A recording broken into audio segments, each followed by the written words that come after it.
Well, today I'm in my German uniform instead of my Chi-Com uniform. So, I read my story a bit earlier today. I thought I'd go ahead and knock out part 30. I've got the finale part coming pretty soon. I'm just editing that. But this is going to be my little Friday show I'm doing. So, while I'm going to be, or try to be interactive with the audience, I'm going to be discussing the goings on as of lately, the significance of such, hey, all smiles, great to see you, the significance of such going on lately, and how it applies to the educational material on this channel. Because the whole purpose of this channel is it's a research, information, and educational channel here to help others navigate all the BS that's coming our way, because there's a lot of it coming our way. Hey, Kathy, great to see you. So this morning, I continued with the part of the story that pertains to the characters in the rural mountains of, hey, Patty, in the rural mountains of Montana. Because I cover three blocks of characters throughout the story: urban warfare characters, that take place in the urban environment in the cap city. Then I have characters, hey, cats.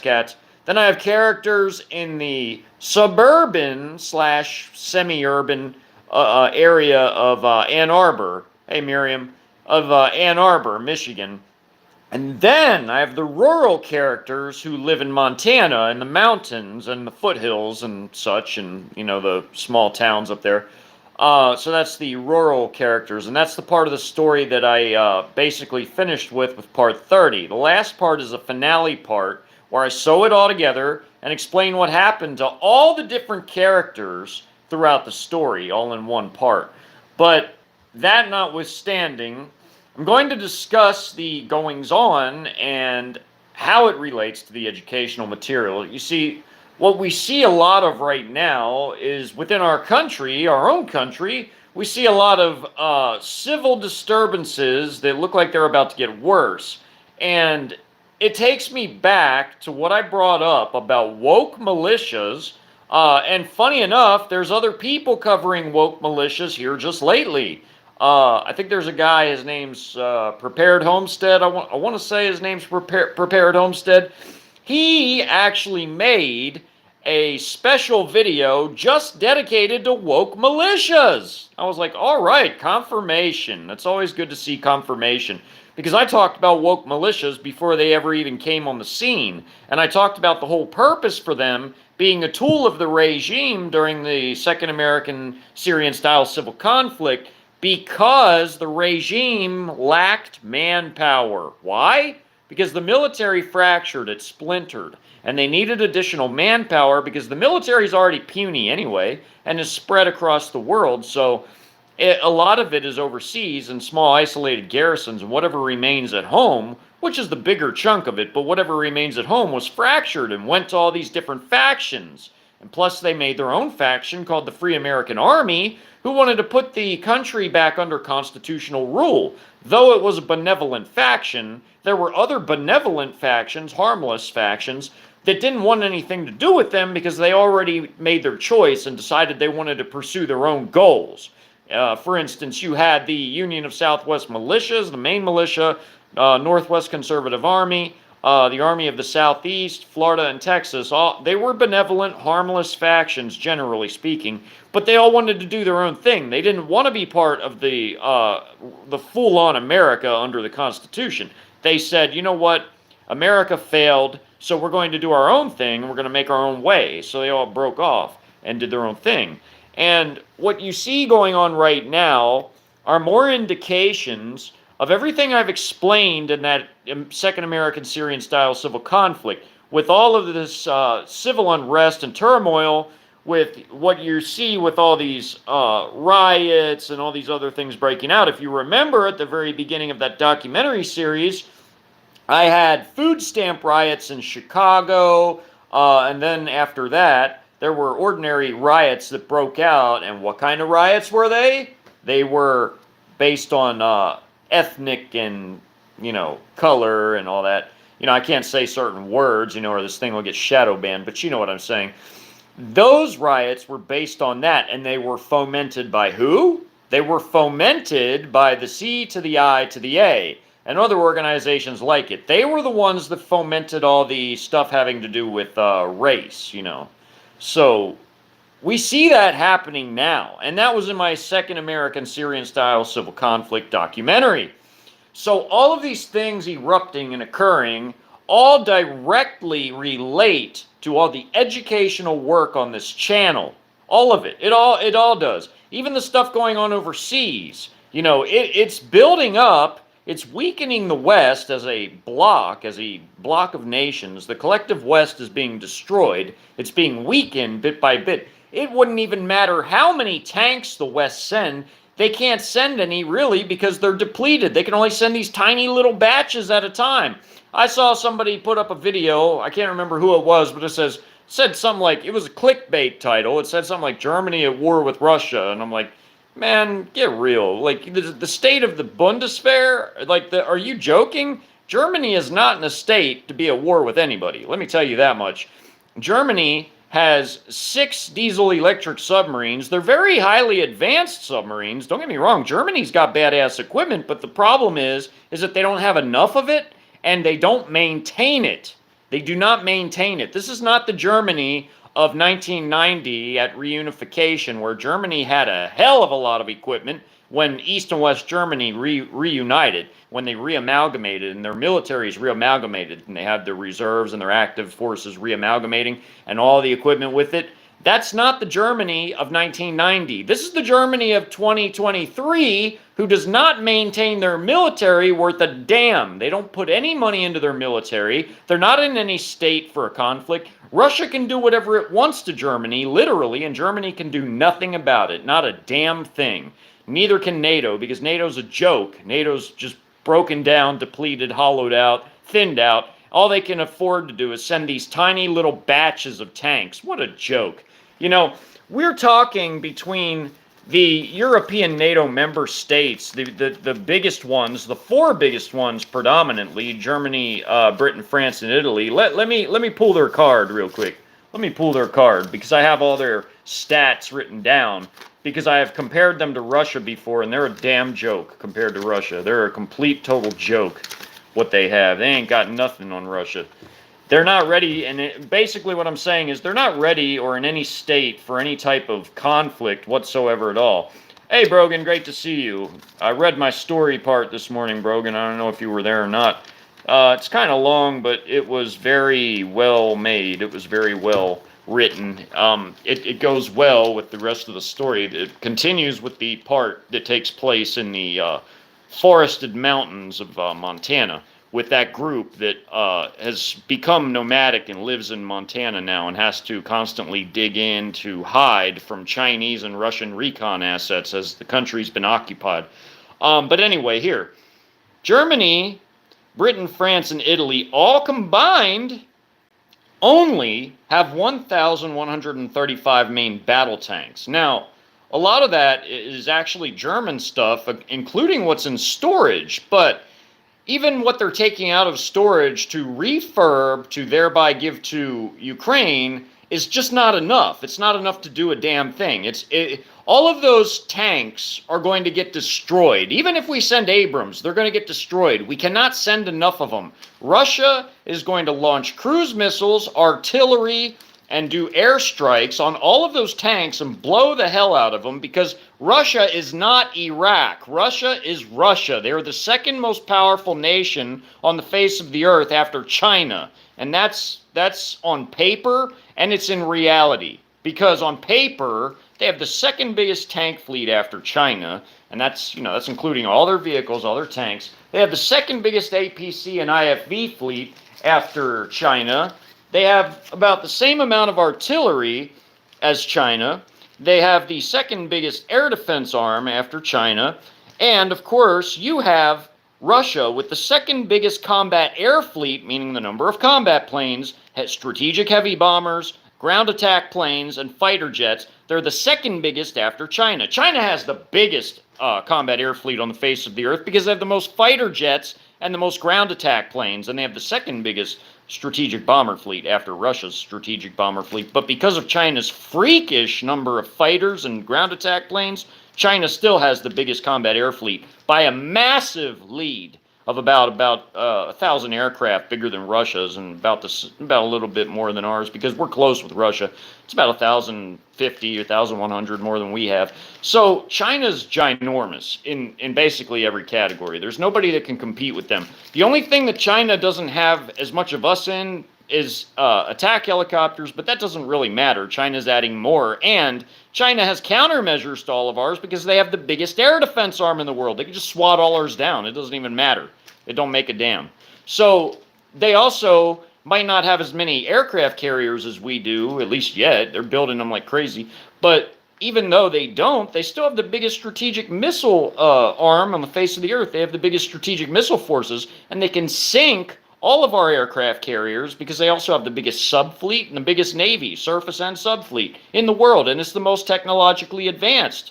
There's nothing we can do about it. They have the best electronic warfare forces on the face of the earth, cyber warfare forces. This is China I'm talking about. Russia's a second, they're the second in overall military strength after China. China's just ginormous. Nobody can compete with them. They're the biggest industrialized nation on the face of the earth with 40% of the entire world's industrial base, and of course, that also includes their ginormous military industrial complex out of that 40% of the world's industry. So you can't compete with that. But as far as the educational work is concerned, you have all of these scenarios all occurring roughly about the same time, just like they did in my civil conflict documentary. And that's for the stuff happening here at home. Then, of course, you have the stuff overseas, where you have Europe and the United States depleting its military by continually sending hardware and all of its ammunition to an utterly, totally, completely lost cause. Ukraine is a lost cause. It cannot be won. Russia has gradually ground down their military to nothing. They're using teenage boys. Teenage boys. Yeah, Ukraine is doing that. I've seen the photos. It's a damn shame. Like, these are like 15, 16-year-old boys, and they're sending them to the front. They barely fit in the damn uniforms. It's a damn travesty. And this country is so evil, this regime of this country is so evil for continually sending them weapons so that they can keep letting their people be slaughtered in all of this. It is fragile. You're right, Snafu, it is fragile. These children in Ukraine are fighting against the Russians who are slaughtering them, and it's a damn shame. It's a travesty. That should never happen. I have a son. My son's 11 years old. He's 5 years younger than these damn kids that are getting sent to the front. I've been to war, man. I know what it's like. I can never imagine my child being sent off to a damn war where, he runs the risk of getting his ass blown off by a, Russian or Chinese artillery shell, or a rocket, or, a tank shell, or an anti-tank missile, or an RPG, or, a machine gun, or small arms, or, airstrikes, drone strikes, cruise missiles, whatever. He runs the risk of all of that, or getting carpet munition by a heavy strategic bomber just flying over the lines, just dropping huge payloads on everything. Do you know the average strategic heavy bomber carries the equivalent, in conventional terms, it carries the equivalent of a Hiroshima nuke, but in conventional power. Like all the heavy, bombs, ordnance it carries, when it flies over in a straight line and drops all of those, that's like an elongated, beneath the plane, that's like an elongated Hiroshima nuke in terms of the destructive power. So under each one of those, if you fly a squadron of heavy strategic bombers in a line and they all let loose their payload, you just basically multiple times Nagasaki or Hiroshima to city. Like one squadron of heavy strategic bombers will lay waste to a city like it's nothing. It'll leave it in total ruins, a total, smoldering shithole. That's war. That's real. Our enemies have way bigger strategic bomber fleets than we do. China's is about almost twice as big as ours. We only have 157 heavy strategic bombers.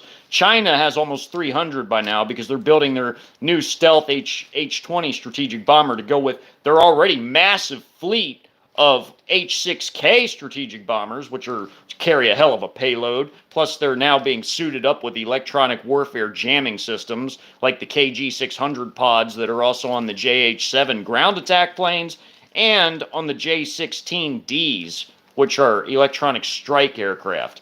Very advanced aircraft. Our enemies have very potent aircraft in general. Just their air forces, their combat air fleets are all 4th, 4.5, and 5th generation fighter bombers and strategic bombers. I mean, they're ready to destroy this country every bit like I put in my documentary and my audiobook, which goes with my documentary series like 96 Hour Invasion, like the new documentary Pacific Northwest, like the community tab story reviews, which by the way are there to teach everybody how to survive a situation like that.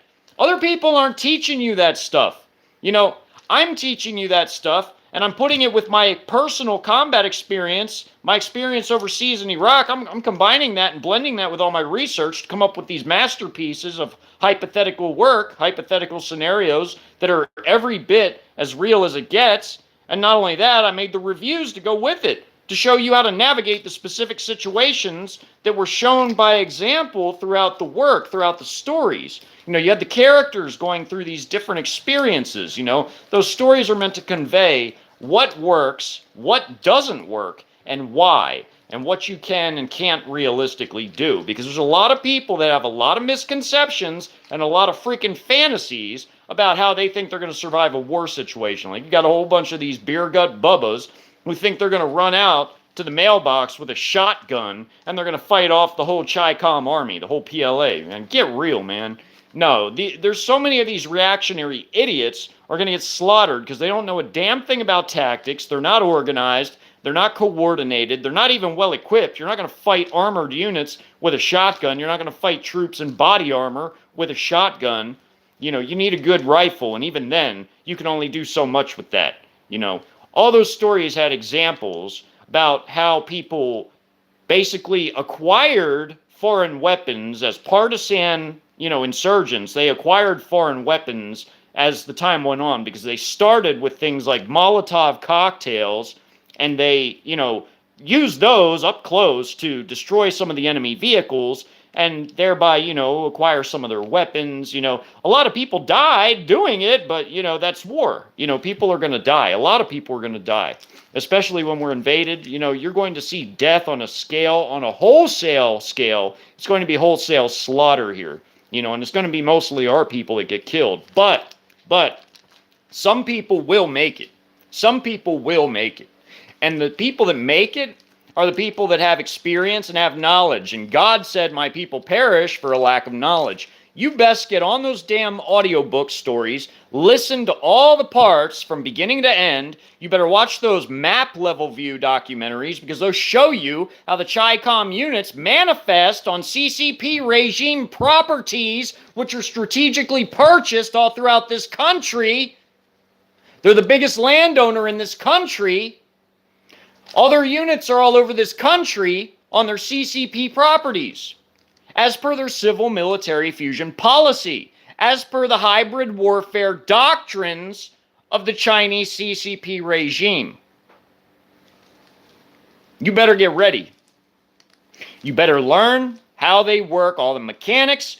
I laid out all the mechanics of how this thing works, of how every last piece of it works.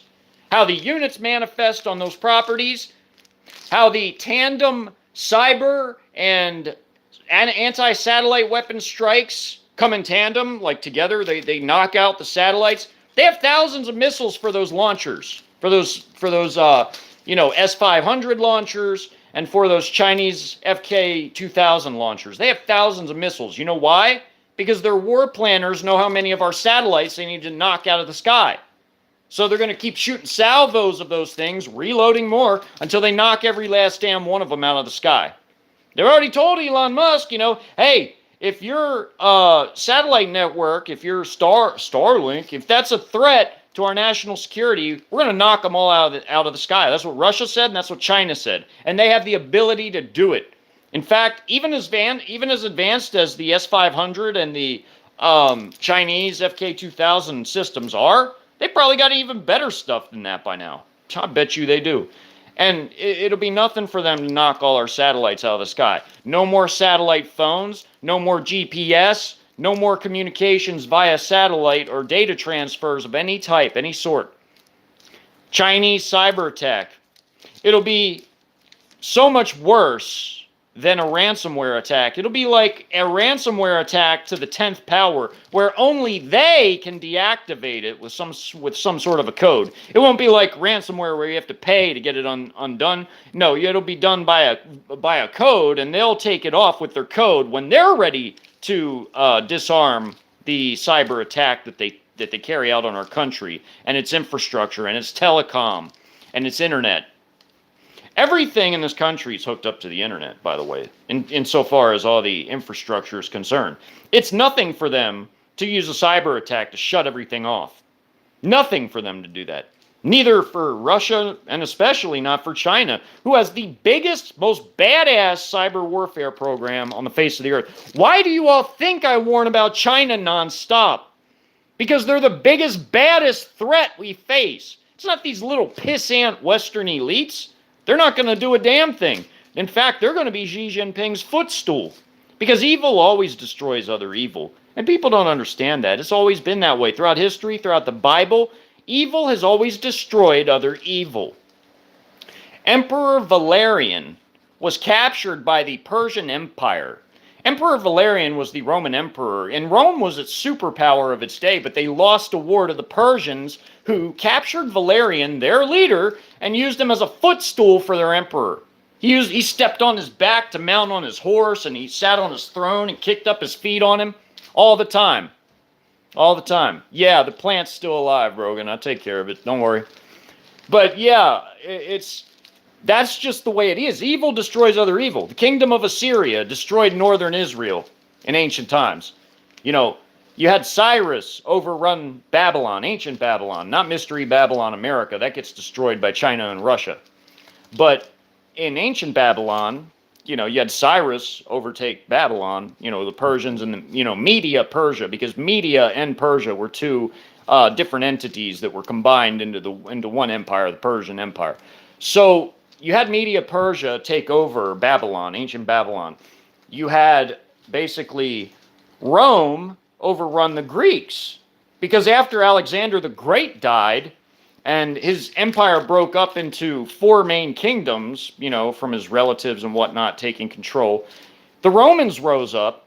They destroyed Carthage and the Greeks. Evil always destroys other evil. These were all evil pagan lands back then. Keep that in mind. These were all evil pagan lands, and they destroyed one another. So as Mystery Babylon USA goes down the road it's going down of evil, it only makes sense that we get destroyed.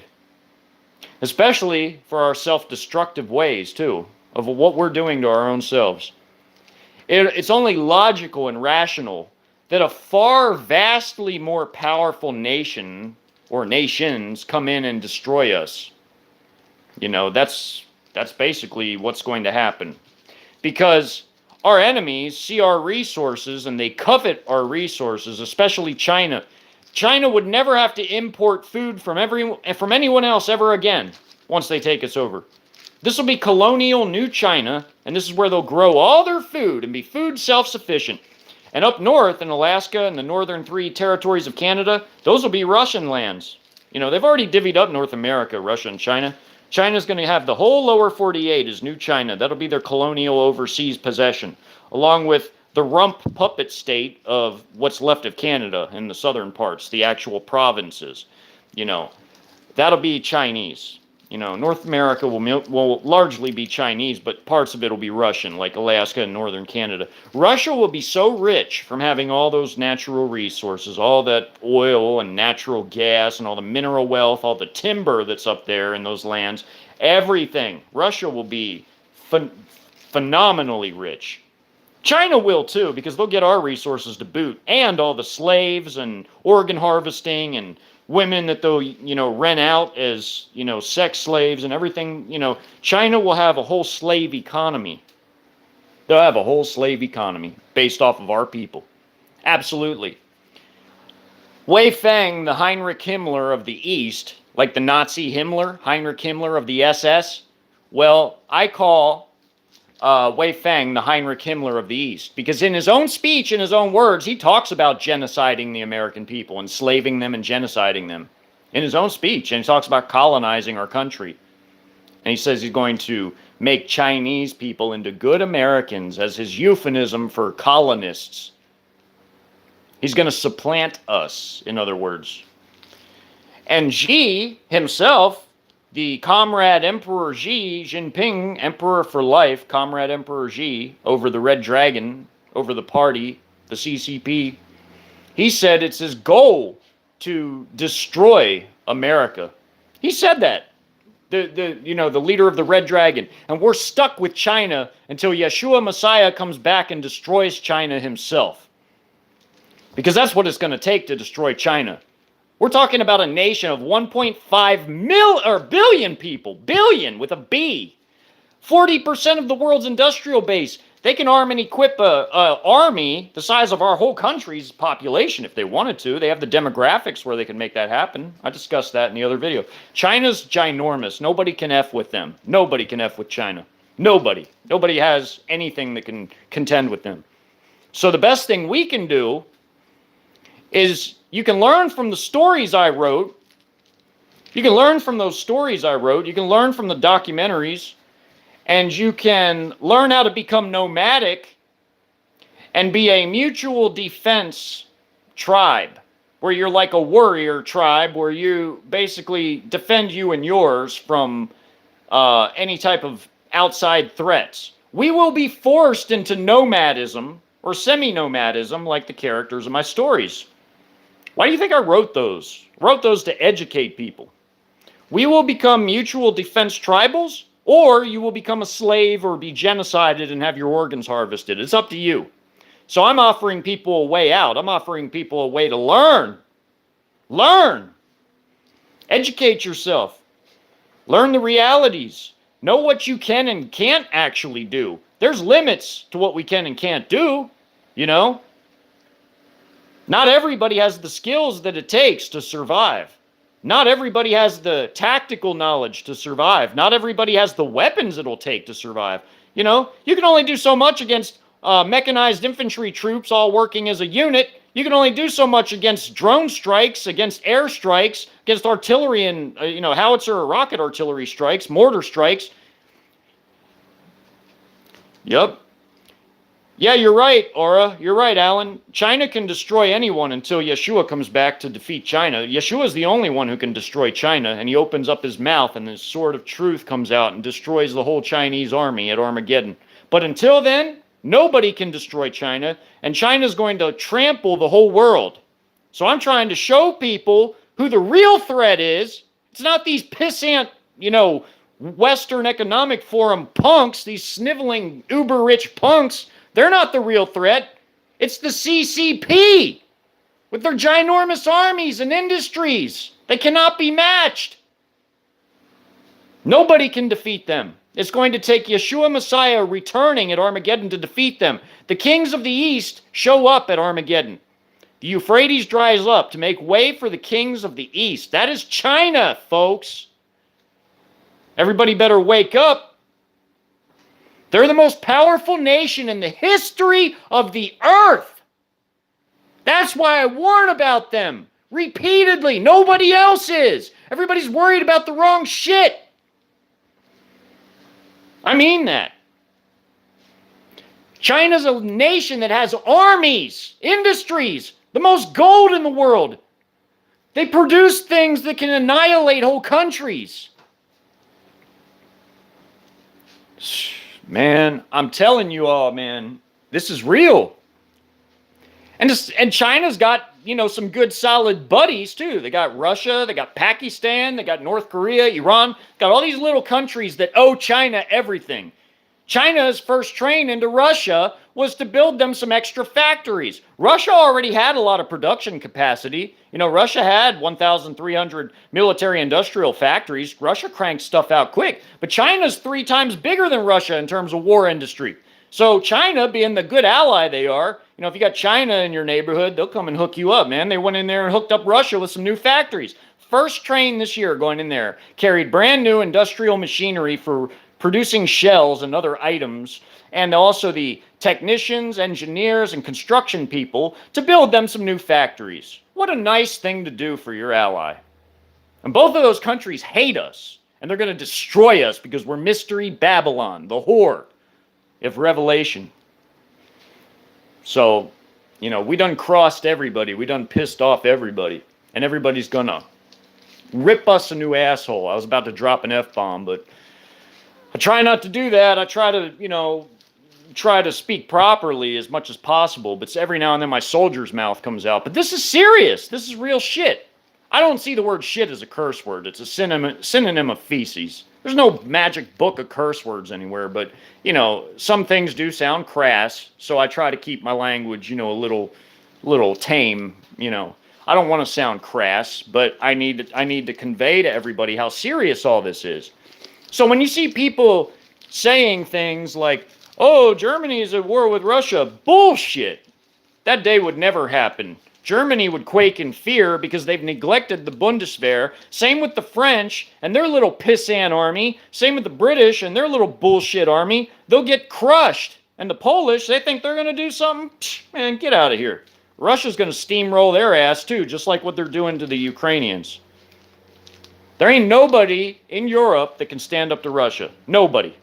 Russia's kicking ass and taking names, and they're doing it their way. They have a method to their madness. They do a slow grind. It's been largely a missile and artillery conflict with very limited mobile warfare instances. But Russia is very, very tactical, very strategic, very deliberate. And after they're done with Ukraine, when they do finally pull the trigger on their massive invasion forces they've built up in Belarus and also in Belgorod region of Russia and in the south near Crimea, when they pull the trigger on all that, they're going to smash Ukraine. They build up over 540,000 additional troops to crush Ukraine with all the full complement of tanks and artillery and everything. We're talking 2,000 additional tanks. We're talking, and you know, they still got like 10,000 in reserve too, by the way. But we're talking 2,000 tanks for this force. We're talking 3,000 different artillery pieces. You know, whole swathes. We're talking like over 10,000 armor personnel carriers and infantry fighting vehicles, plus all the trucks and everything else. You know, their air force is going to be more active. I mean, they're about ready to crush Ukraine. Okay? So all this crazy bullshit about sending more of our stuff just to get destroyed, leaving us with almost nothing by the time it's all over with. China hadn't even done anything yet. You all understand now why I warn like I do. Because when China does something, the whole world will feel it. Oh, they'll feel it. They'll feel it good. Real good. So, in my past 3 shows I've done, I've been really getting a serious tone because I'm almost done on YouTube. I've had it. I've had it with being shadow banned, doing all this work for nothing, really, because hardly anybody gets to see it because the algorithm's not letting it reach people, and it needs to reach people. I'm trying to save lives, or do my part in it, you know. I'm not just up here, you know, sounding like a raving lunatic for no reason. I'm trying to save lives, you know. And I'm really not trying to sound like I'm unhinged, but I'm being very serious because I see certain things that so many people don't see. It's like people are blind. How can they not see this mammoth, this, oh, screw that word, this behemoth, this gigantic dragon sitting over there in Asia with all this power? How can people not see that? Are they stupid? The Western Economic Forum doesn't have the armies China has. They don't have the industrial might China has. They don't have the power China has. They don't have shit that China has. They don't even have the gold China has. The WEF's a bunch of bullshit. They ain't nothing. China has all the cards. That's the most powerful freaking country in the history of the entire earth. And on this, throughout this whole channel's existence, I've given all the statistics, figures, numbers, capabilities, and everything telling why, explaining why that's the case. Is everybody blind? All the technology they have too? China's the leader in AI and hypersonics, along with Russia. In electronic warfare, along with Russia. You know, they're the leader in robotics and AI, though. They're the leader in making miniature artificial suns, which are harnessing for energy, free energy. They've released them into the air to show off. Particle colliders, you know, they have directed energy weapons and lasers they've mastered. They can cloak and camouflage their missiles. In fact, they've even taken hypersonics to the next level, and they've tested a few times and perfected fractional orbital bombardment. No other nation has a working fractional orbital bombardment weapon system, but China does. And China's nukes are all newer. They don't have to have enough nukes to destroy the world multiple times over. They just have to have enough to get the job done and still be the world's superpower, which they do. They have 1,000 nukes. Because over the last 25, 30 years, they've actually had 22 tons of enriched weapons-grade uranium and 2 to 4 tons of plutonium. That's enough for more than 1,000, but let's go with the high median, because it's a state secret, so we have to, you know, guesstimate using educational guessing based on their number of missile silos, the amount of fissile material, which I just mentioned, the amount of warheads each missile can carry. That's 1,000. Easy. They could have 12, but we'll just go with 1,000. That's enough to destroy 2 large nations. 2 large nations. So, I explain what I explain on this channel for a reason. And before we even get to where we get invaded, what's going to happen first is there's going to be a Syrian-style civil conflict, a second American Syrian-style civil conflict. And what's going to happen is basically there's going to be multiple factions. It's going to be a multi-way conflict, just like what was in Syria, where you have multiple different factions all duking it out.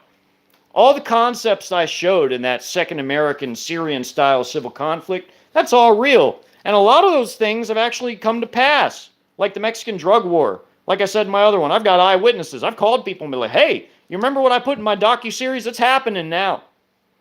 And all these things now are starting to coalesce about the same time. Oh, Paula, that ain't nothing. The Chinese police stations, that ain't nothing. That's only the tip of the iceberg. They've got military bases here on their CCP properties. They've got whole units here. Trojan shock armies. But back to the civil conflict thing. When that occurs, you know, there's going to be multiple different factions, and everything is aligning to be basically exactly like what I had in that documentary. Everything.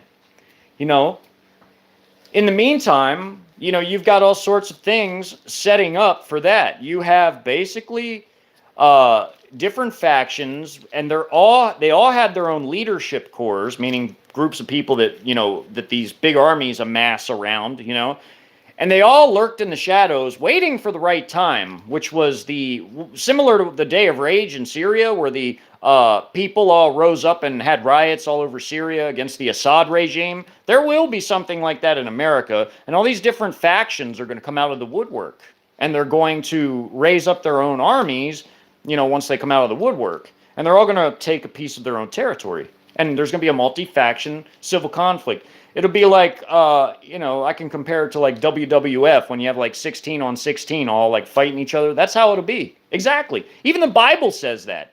The Bible says, before we even get invaded, it says various leaders. It says conflict or violence, depending on the translation. It says conflict or violence will erupt between various leaders, plural, leaders, like faction leaders, leaders, not leader, leaders. Plural, many leaders, faction leaders. They will raise up, and they'll have their own armies. And they'll all fight each other like a battle royale, just like I had it in my documentary series. It'd be just like that. All the same concepts are there. They're all there. It's all there. Everything that happened in that is going to repeat in real life. I mean, oh, sure, yeah, the factions might have different names, but all the ideologies will still be there. Basically similar or identical ideologies. You know, different leaders, different group names, but it's all going to be basically the same thing, you know. along similar lines. They're all going to be fighting over limited resources because by that point, this country will have collapsed and we will have limited resources that everybody will be scrambling to fight over because they'll have no other choice but to fight over it. And the regime will have gone rogue by then, totally rogue, like even worse than it is now. And everybody's going to hate them and fight them, and they're going to fight everybody else. And it's going to be a battle royale. And even the other factions will fight each other because they're all going to hate each other for different reasons. That's the future. Believe it or not, if people don't believe it, I really don't care, but that's the future. It's biblically compliant, and it's logically compliant because that's exactly how it's developing, literally, day by day. I called all this shit before it even happened, and it's happening now. I'm being vindicated, corroborated, whatever you want to call it, whatever word you want to ascribe. I mean, my stuff is being corroborated, I'll just say. Well, it's being corroborated every day, more and more. No, I just do damn good research. I ain't no damn prophet. I ain't no watchman. I just do damn good research. And part of doing good research is being unbiased. I have to be unbiased, meaning I don't take sides in anything that I research. It simply means that I do research, and wherever the truth falls, it falls. The chips fall where they fall. Meaning, whatever facts support, then they support. Facts are unbiased. Facts are unbiased. The truth has no bias. You can either be about the truth, or you can be about bias and bullshit. The truth favors whom it favors. The chips fall where they fall. And that's what type of researcher I am, and I've always been. I'm unbiased when it comes to my research. I see my friend Alan's in here. And of course, Snaps too, Alan, I always got you in an emergency. I always got you in an emergency, man. You ever have an emergency? You ever need help, man? Call me. But back to my dissertation on my research. It's all coming to pass. It's all happening in real time. You're watching it develop. It's all coalescing. It's all hitting a nexus point. And when it hits that perfect point where it erupts,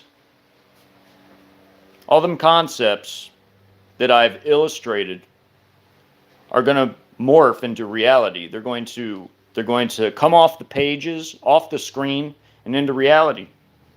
So all that stuff I researched is real shit, and it's happening. Whether people like it or not, whether they want to believe it or not, it's happening. It's going down. So we have a collapse ahead of us. This is the metric I go by. Collapse, multi-faction civil conflict, then foreign invasion. Anything else that doesn't corroborate with that doesn't go along with that, is bullshit. Meaning, like, if you got other people predicting, like, all this randomness and BS and it doesn't go along with what the Bible says, then it's a bunch of bullshit. Straight up.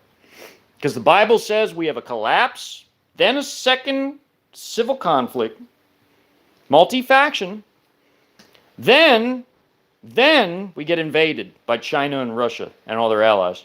Coalition. So, basically, I just hope everybody really takes all that work I did on this channel seriously. I can't say it enough. I tried to help people. I don't get a red cent off of this shit. I don't ask for no damn money. That'd be like an insult. I ain't gonna take no money for the research I've done. But I can tell you one thing. There's gonna be a lot of people wishing they'd listened.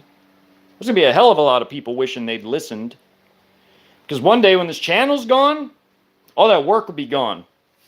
I know what's in all the work. I made it. But other people could have benefited from it, and they don't take it serious. No, they're worried about the latest news stories. And you know what? To hell with all that.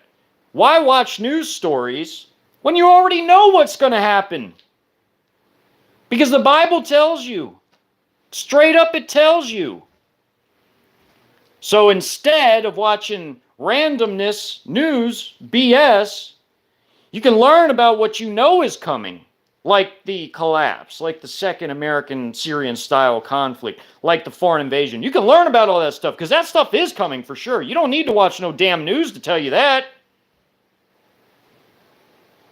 Man, Man. I'm gonna be off of here soon, though. You know what I'm gonna do? I'm gonna do one big finale video. It'll be real long. You know, it's like a farewell. After I finish my story, I got one part left for that now. I got to do that. My finale part for the audiobook. But then I'll do my big, like, farewell, you know, YouTube BS. And after that, you know, it'll largely just be community tab postings, you know, like I've said before. But I may or may not make one comeback just to do one thing, which would be to do the Texas battle maps, like the sub maps for that big map of Texas I have, like it's in my community post. I never made the sub maps for that, and I would add that to my 96-hour invasion thing or make it its own playlist. That'd be the only reason I would even have to ever come back to YouTube, and it would only be just to finish that. But basically, I'm going to do a finale after I finish my audiobook, and I'm getting the hell off of here. You know, it's about time anyway. YouTube's getting too, you know, we're getting too damn strict with the algos. And it's really, basically, it's just a bunch of BS. It's a bunch of BS. So, I'm going to hit the road. I've been going for a good 45 minutes. I didn't mean for this to be too long anyway. This is just more of like a means to try to get people's attention, because this is serious. We are going to get invaded by China. We are going to get, you know, Russia is going to not only defeat the proxy country, but they're going to steamroll Europe with China, because China also has troops in Serbia and in Belarus. After Vostok ended, those Chi-Com armored units didn't go back to China. They went further west into Belarus. And the Chi-Coms sent all them flights into Serbia, not just to deliver weapons, but to deliver units and troops too.